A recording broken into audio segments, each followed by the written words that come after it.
Beep, beep, beep, beep, beep. More no, Jester. Now, this is going to be my most bumblicious video ever. That's a great word, isn't it? Is it a word?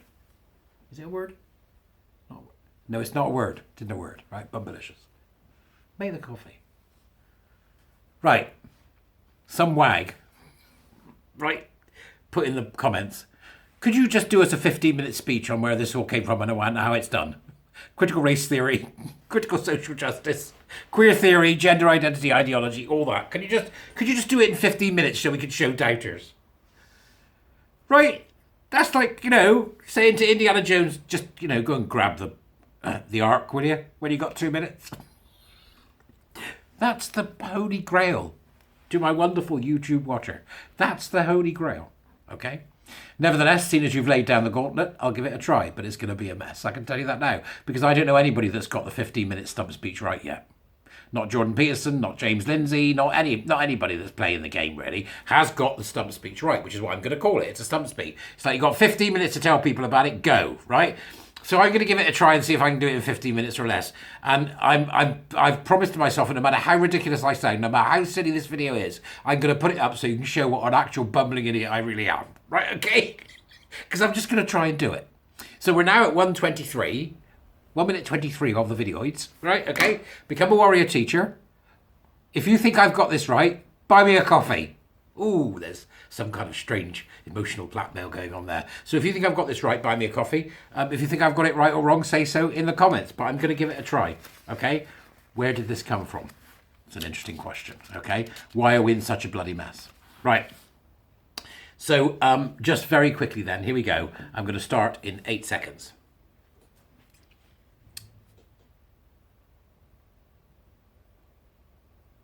Go. Right, okay. Well, right, first off, we'll start years ago, right, okay? And you had John Money and all that lot messing about with gender identity ideology, okay?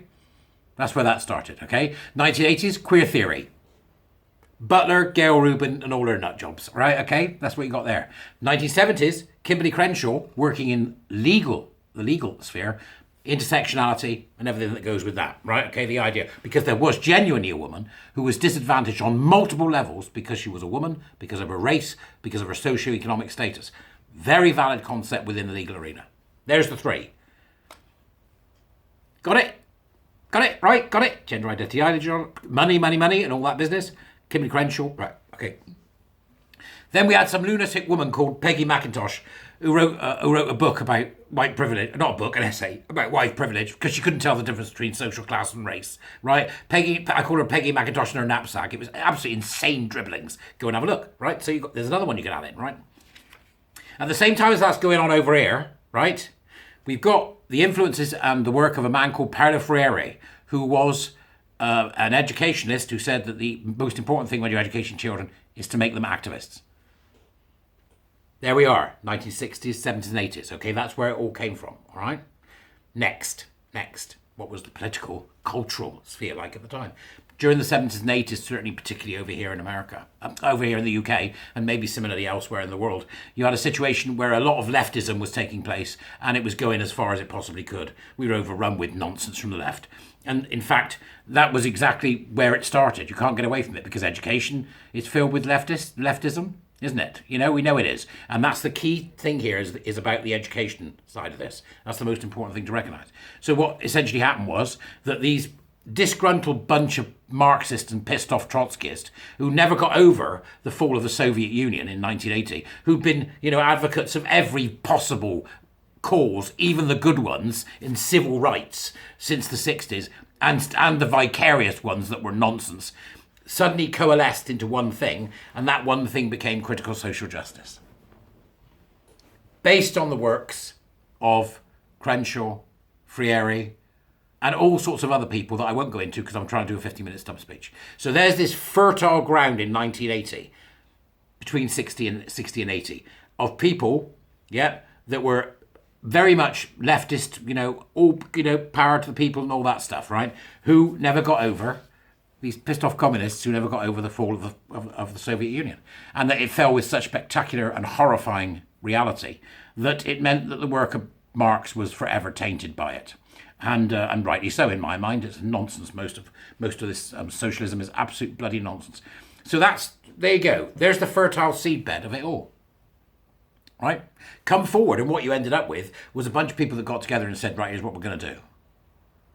At the same time as gender identity begins to become popular, or the concept of gender identity, they begin to put together their template of critical social justice and how that will work based on the teachings of Paulo Freire. So they've got a template, and the first place they went with that template was women's studies. They went into women's studies, and women's studies slowly became gender studies. Right? And meanwhile, while they're doing their queer theory and their gender studies and women's studies, critical race theory is coming along the other side into the legal world and out of the legal world, and they're like, aha, another Marxist structure, power and oppression narrative that we can pull in. So there's the three teats of the postmodern udder, right?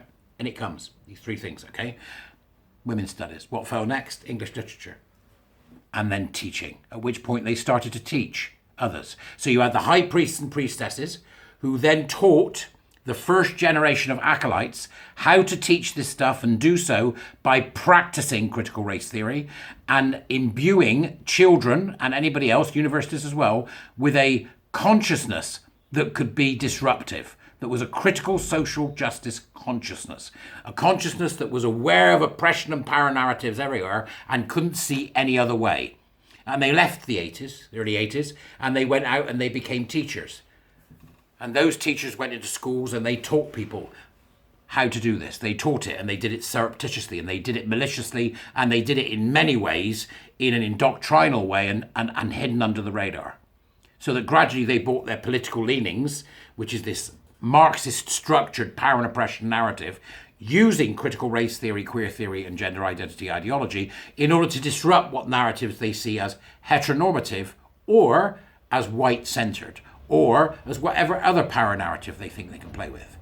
So all that everything becomes is about breaking down existing structures, finding power and oppression, creating victims and perpetrators, and turning the entire world into one enormous drama, as if Jeremy Kyle says, right, here comes my victim this week, it's half the world. And here comes my perpetrator this week, it's half the world. And I'm now going to be the rescuer, and I'm going to tell them that, what they need to do really is to talk to each other. Yeah, nonsense, right? Okay? So it's just this, let's create this triangle of drama, Cartman drama triangle, made up of one half of people and another half of people. And there's the template, over it goes. And the template is designed to look nice and shiny to liberals and lefties, even though underneath the guise of it is corporatism, right? Is money, is the pharmaceutical companies, the legal companies, and big organizations that benefit from having us at each other's necks, or from pushing mantras and doctrines and training based around the idea that we are forever prejudiced, or we are forever not content with who we are and unable to live within our biological bodies. This is about disruption, right? So by that point we get into the early 90s, at which point there's a resurgence of all this nonsense that is swiftly dealt with. It sort of subdues. I remember this. And then as we go into the late 90s, then it hits the universities again. By 2002, 2003, this is becoming the norm. And the bureaucracy begins to set up as the second generation of people that have been taught this take over and move into jobs in HR and any other related area that gives them oversight of organizations across the board. And sadly, for women, they were mostly women. That's why we see such a large female presence. That's why we see such a large female presence, okay? But at the top of this is people, mostly men, going, oh, there's money to be made. There's money. Why do you think Barclays Bank and people like that are involved? There's money to be made. There's money to be made, right? So high priests, they preach their bit. Out go the first generation of acolytes into education and become teachers themselves. They begin teaching it to others. It self-proliferates. It begins to grow. Then you go from acolytes who know what the game is to the adherents, of which there is far more. Very few of the priestly class, which is the originals. Then you've got the acolytes, who are the true believers. Then you've got the adherents underneath, who are those that follow it but don't understand where it originally came from. Sheep, essentially. That's HR. That's teachers. That's head teachers. That's people in the NHS. That's people in the civil service. Because you can bet your bottom dollar this isn't happening in your average small business. Right?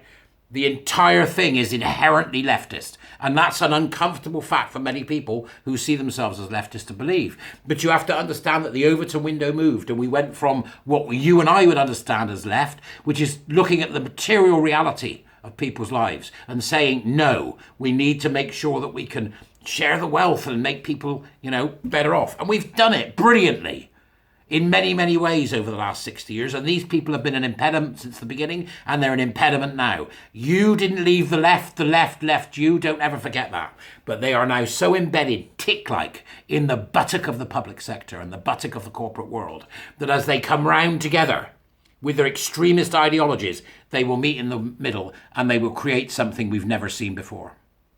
A cultural force that will be capable of the most dangerous of behaviour. So to reiterate, back to Freire. You can go even further back than that if you like. You can go to, the long march through the institutions. Back to Freire, okay? We must make activists of kids and activists of university students, coupled with Kimberly Crenshaw starting her work on intersectionality and that escaping the legal framework and moving out to meme through the culture to change and adapt.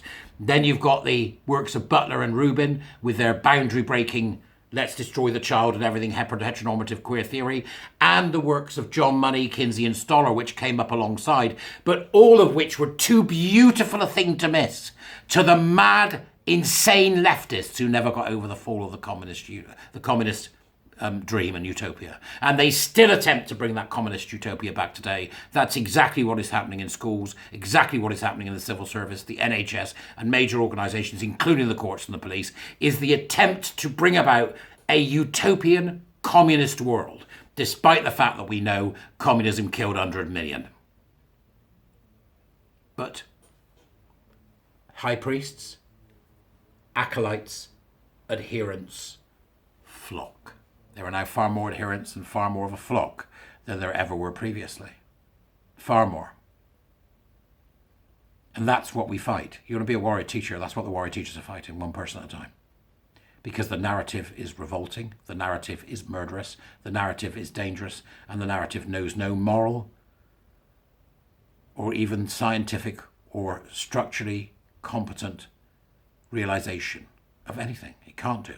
It is about destruction. So that's where we're at, folks. That's where we're at. And I don't know whether or not that fully explains it, or whether I'm just a blathering idiot. I might be just a blathering idiot. Perhaps I'm that. But we need to understand that this is predominantly a leftist idea, a leftist cult-like behaviour, which has been picked up by the right so that it can make money, right? Which is why, when it comes to, for example, the TQ, corporates are doing it everywhere. Amazon with their flag box and with their sticky tape around the flag, the box with the flag on.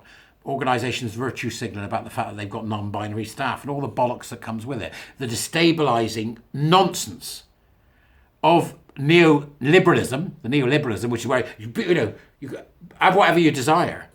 When, of course, when you become that individualistic, what you do is flip over and simply join the other people that are equally as individualistic as you are, and suddenly you're the exact opposite of what being being an individual means. You'll become part of the same cult.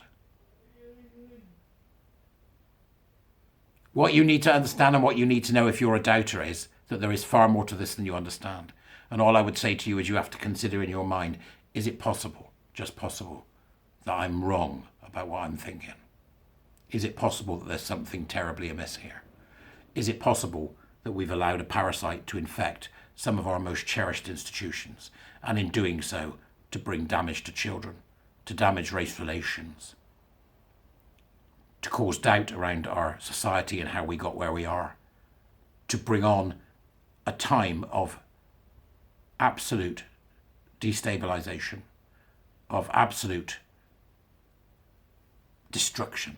Pull it down, it forms again. They pull it down again, it forms again. They pull it down again in search of their communist utopia.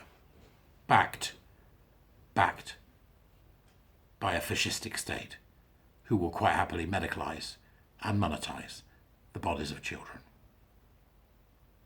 Now you can think I'm mad as a hatter. I certainly do. And many people who watch me certainly think I'm as mad as a hatter. But really, if you're not going to allow yourself time just to pause and have a think that you might be wrong, that your inherent leftist ideas or your inherent rightist ideas have cemented you in such a position that you cannot consider a different opinion, that there is far more to this than you realise, and it might be a good idea if you read something. I think that's 14 minutes I did that in. I hope it just doesn't sound like bollocks, because I'm going to put it up at any rate. Even though I'll look like a fool. Go on, you lot, buzz off, and stop setting me challenges I can't resist. Whoever you are, you're an annoying individual. Ta-da, everybody. See you later.